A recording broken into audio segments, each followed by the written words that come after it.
Chaturdashah Sargah. The 14th chapter. Samuhurtamivadhyatva manasachaadhigamyatam avapluto mahatejah prakarantasya veshmanah. The radiant Hanuman meditated for a moment upon Devi Sita and jumped down from the boundary wall of that palace. Satu sanhrishta sarvangah prakarastho mahakapihi pushpitagran vasantadau dadarsha vividhan druman. He then crouched all his limbs and stood on the compound wall. He saw the fresh blossoms of the spring season on tops of various trees. Salan ashokan bhavyanscha champakanscha supushpitan uddalakan nagavrukshan chutan kapimukhanapi. He saw beautiful blossoms of trees like Sala, Ashoka, Champaka, Uddalaka, Naga, Chuta and Kapimukha. Atham ravana sanchannan lata shata samavritam jyamukta iva narachah pupluve vrikshavatikam. He then penetrated through that grove filled with many mango trees and hundreds of creepers, like an arrow released from a bow. Sapravishya vichitrantam vihaгаirabhinaditam rajataih kanchanaishchaiva padapaih sarvato vritam. After entering that strange grove filled with the sounds of various birds and surrounded by many trees of silvery and golden hues, Vihagair mrigasanghaischa vichitran chitrakananam uditaditya sankashan dadarsha Hanuman kapihi. Hanuman looked at that strange grove, which looked resplendent like a rising sun, filled with various kinds of birds and groups of deer. Vritan nana vidhair vrukshaiv pushpopagaphalopagai kokilair bhrangarajaischa mattair nityanishevitam. This grove was surrounded by various kinds of trees laden with flowers and fruits, which were being relished by intoxicated quails and bumblebees. Prahrishtamanuje kale mrigapakshi samakule mattabarhina sanghushtan nana dvijaganayutam. This pleasing grove was inhabited by intoxicated peacocks and numerous other animals and birds. Margamanu vararohan rajaputri maninditam sukha prasuptan vihagan bodhayamasa vanarah. On his path to search for the auspicious and blemishless princess Devi Sita, the Vanara started waking up those birds which were happily asleep. Utpatadbhir dvijaganaih pakshaih sala samahataah Anekavarna vividha mumuchuh pushpavrishtayah. As the birds flew away, the trees, hid by the wings of those birds, showered flowers of various colors. Pushpavakirna shushubhe Hanuman marutatmajah Ashokavanika madhye yatha pushpamayo girihi. Covered in those flowers, in the middle of that Ashoka grove, Hanuman looked like a mountain made up of flowers.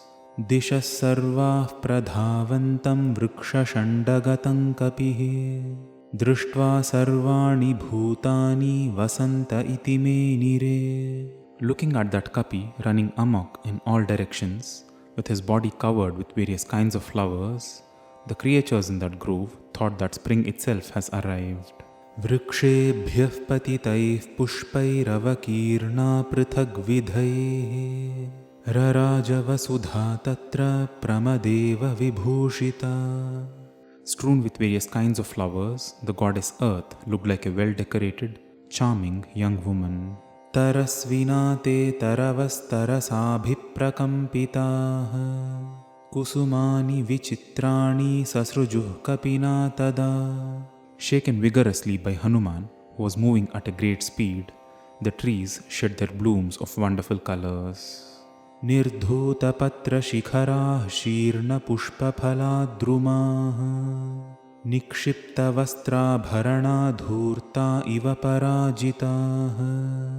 The treetops, with their leaves, flowers and fruits fallen, appeared like gamblers who had lost everything, including their ornaments and clothes during gambling. Hanumata vegavata kampitaste nagottamaah pushpaparnaphalanyashu mumuchuf pushpashalinah. Shaken by the swift Hanuman, even the largest trees dropped flowers, fruits and leaves. Vihangasanghairhinaste skandhamatrashrayadrumaah babhuvuragamah sarve maruteneva nirdhutaah. Deserted by the flocks of birds resting on them, the trees were left standing bare without any movement. Nirdhutakeshi yuvatir yatha mriditavarnaka nishpita shubhadantoshthi nakhair dantaischa vikshata. Due to the disturbance caused by Hanuman, the grove now looked like a tired young woman after lovemaking, with disheveled hair, smeared kunkuma, drunken lips, and marked with nail and teeth marks. Tatha langulahastaischa charanabhyancha mardita babhuvashoka vanika prabhagnavarapadapa. Under the pressure of Hanuman's palms, feet and tail, even the humongous trees in that Ashoka grove were disheveled. Mahalatanam damani vyathamattarasa kapihi yatha pravrishi vindhyasya meghajalani marutah. With tremendous speed, Hanuman shook the huge clusters of creepers hanging there, just like storm wind scatters masses of rain clouds on the Vindhya mountain. Satatramani bhumischa rajatischa manoramaah tatha kanchana bhumischa dadarsha vicharan kapihi. Roaming there, the Kapi noticed the beautiful pathways paved with gems, gold and silver. Vapischa vividhakarah purnah paramavarina maharhairmani sopanairupapannastatatah. He also saw ponds of various shapes and sizes, with steps made of jewels, punctuated throughout the grove. Mukta pravalasikata sphatikantara kuttimaah kanchanaistarubischitra These ponds had pearls and corals for sand, and the bottoms made of crystal. Pulla padmotpalavanas chakravakopakujitaah natyu haruta sanghushta hansa sarasanaditaah. They were adorned with chakravaka birds and were resonant with the cackling of hansas, sarasas and groups of natyuhas. Dirghabhirdruma yuktabhis saradbhischa samantatah amritopamatoyabhis shivabhirupasanskritah. There were golden platforms built on banks studded with crystals. There were large trees on the banks of streams with nectar-like sacred waters flowing in them. Lata shatairavatatas santana kusuma vritaah nana gulma vritaghanah karavira kritantarah. They were surrounded by hundreds of creepers and Ashoka blossoms scattered everywhere. They had blooming water lilies in them and were surrounded by various thick bushes.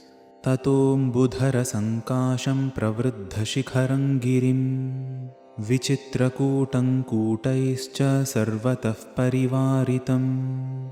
And then there was a mountain which resembled a rain cloud. It was wonderful to behold, with multiple peaks spread all over it. Shila gruhairavatan nana vrikshaih samavritam dadarsha harishardulo ramyam jagati parvatam. It was filled with many caves and was covered with various trees. The best among Vanaras stood there gazing at that mountain. Dadarsha chanagat tasman nadin nipatitan kapihi ankadivasamutpatya priyasya patitam priyam. Hanuman, the great Kapi, saw a stream falling from that mountain, which looked like a beloved falling on the lap of her lover. जले निपतिताग्रैश्च पादपैरुपशोभिताम् वार्यमाणामिव क्रुद्धां प्रमदां प्रियबन्धुभिः. It was adorned with trees whose branches immersed in the flowing water, looking like an angry woman going towards her loved one but held back by her relatives. Punaravrittato yancha dadarsh samahakapih prasannamiva kantasya kantam punarupasthitam. The kapi also saw pleasant torrents of water circling around, looking like a woman pleased to be reunited with her husband. Tasya durat sa padminyo nanadvijaganaayutah dadarsha harishardulo Hanuman marutatmajah.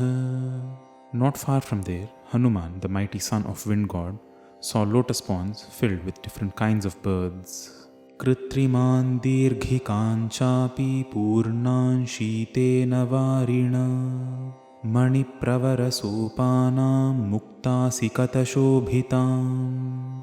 Hanuman saw a long pond full of cool water provided with steps, embellished with gems and beautified with pearl dust as sand on its bank.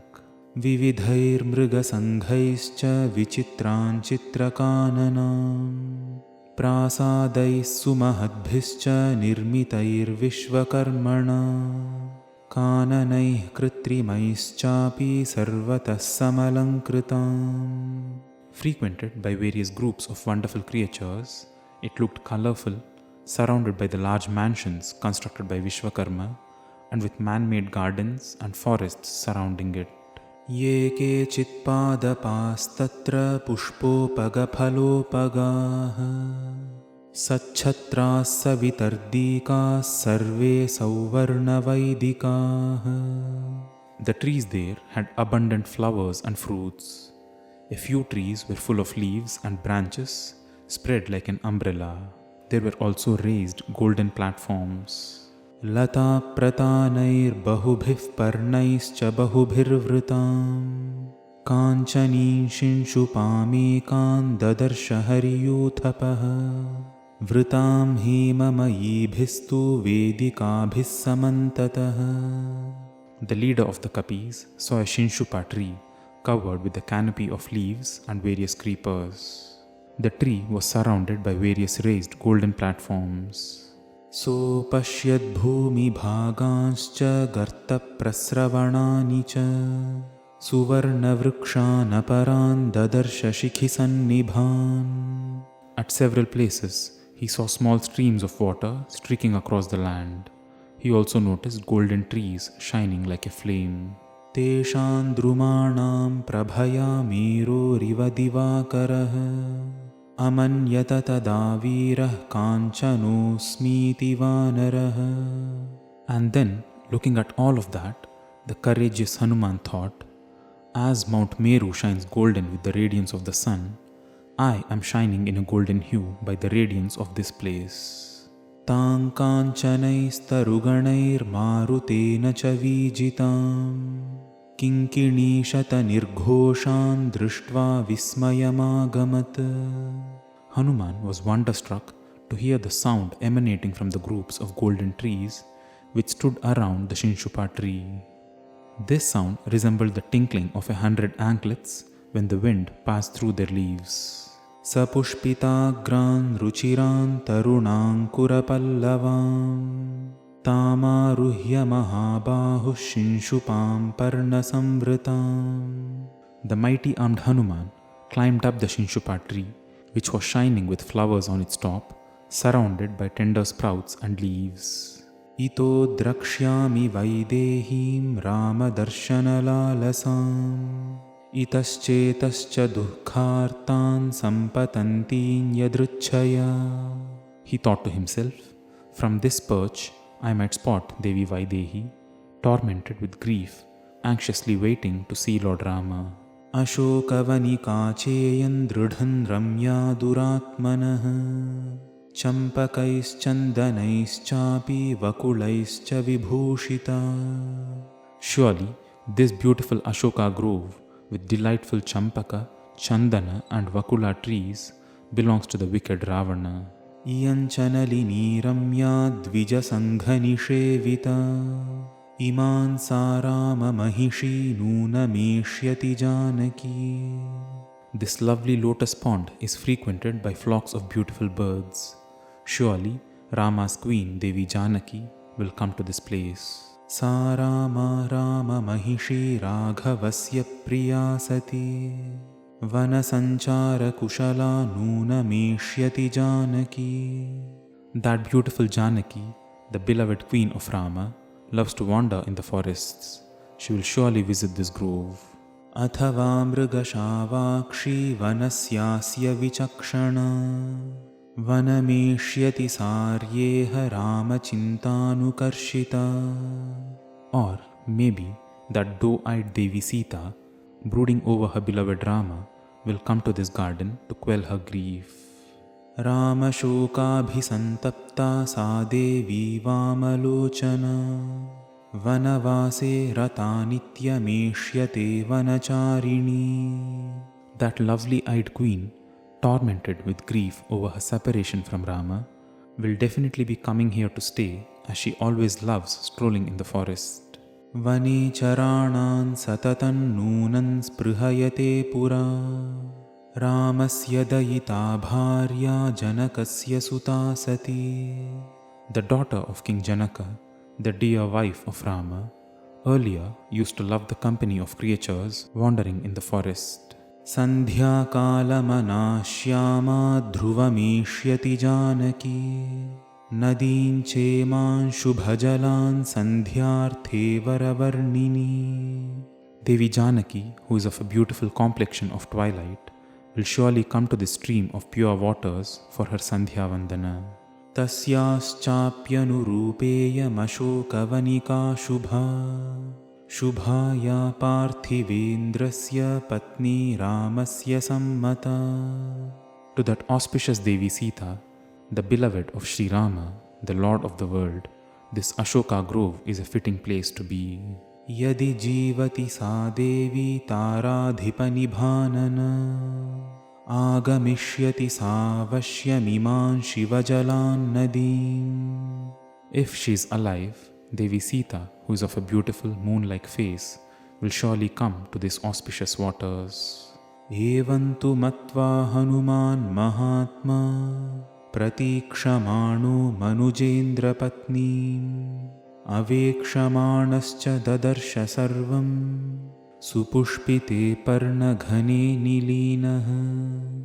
Thinking thus, the great Hanuman remained hidden among the thick leaves and flowers on top of the tree, looking keenly at everything, waiting eagerly for the wife of Sri Rama. Ityarshe Srimad Ramayane Sundara Kande Chaturdasha Sarga.